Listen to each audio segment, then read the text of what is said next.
Hey everyone, this is Too Big Kim from TwoBigWomenOnTheCouch.com. You know, that's the social networking website for plus size and former plus size women to come together and just share with each other videos, blogs, and so forth, and make new friends. Charlene is with me again. She's known on Two Big Women as Cookie Dulce 5, and then she has her YouTube site, All for One and One for All, and we definitely want you to scope out both of those. We've been talking, as you know, about a number of topics just together as part of the series I'm doing with some of our members and other people that I'm meeting on YouTube, and this topic in particular is one that Charlene has some very personal experience with. I'm going to let her go ahead and take it away and kind of share with you the story, and then we'll kind of figure out some suggestions after that. But go ahead, Charlene. The issue that I want to discuss today is about fat people not being Christian. I went to a church once, and the very first day I was there, the preacher spoke against fat people.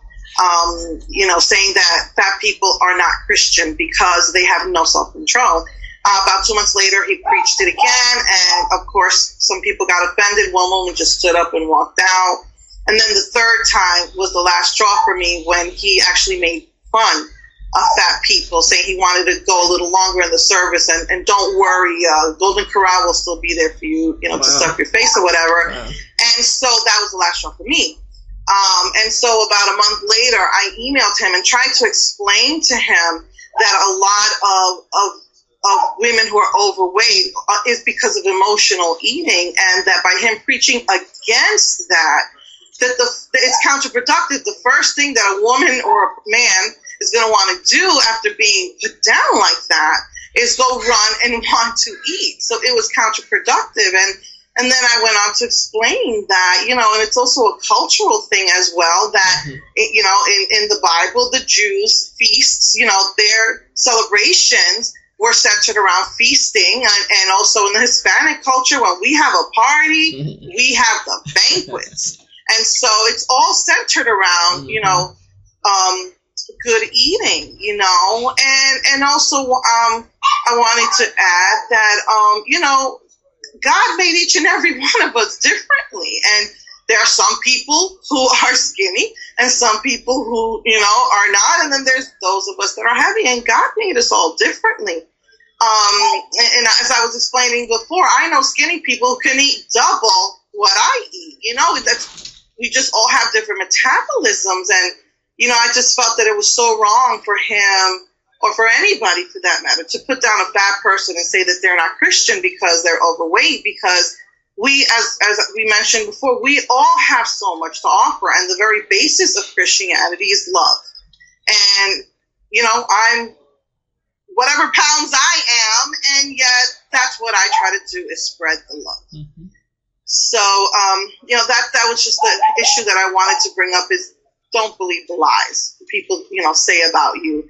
Like that, oh, you're fat, so you eat all day long. I mean, I forget to eat sometimes. Yes, there's times when we do overeat, but, just don't believe the lies that they say about you. And that was my concern, because I know, especially for those of us who do have emotional eating, how hurtful it could be.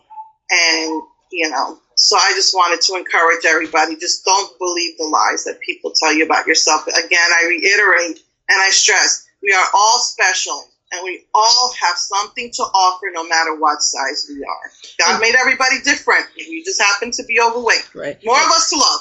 Right.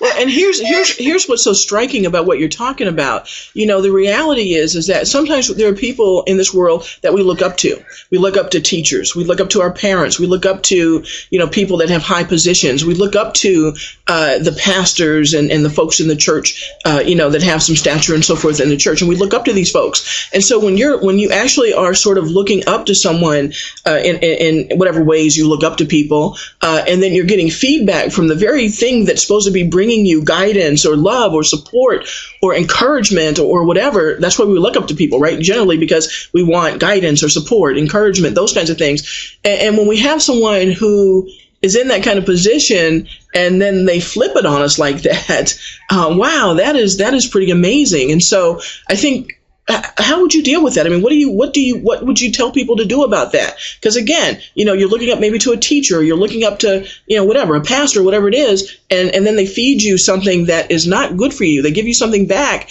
that is very hurtful. What do you do with that? Well, the same thing I said about an abusive man, that exactly, you're looking up to this man for acceptance and for love, and if you're going, that's still an abuse, so to speak. It's still an emotional abuse. It's still hurting you unnecessarily. I would say the same thing. Maybe it's time to get up and leave. Maybe it's time to find someplace else where you are going to be accepted, where you are going to feel the love. I definitely don't. I definitely don't suggest sitting under that type of a preacher, because it's not going to get any better. Okay.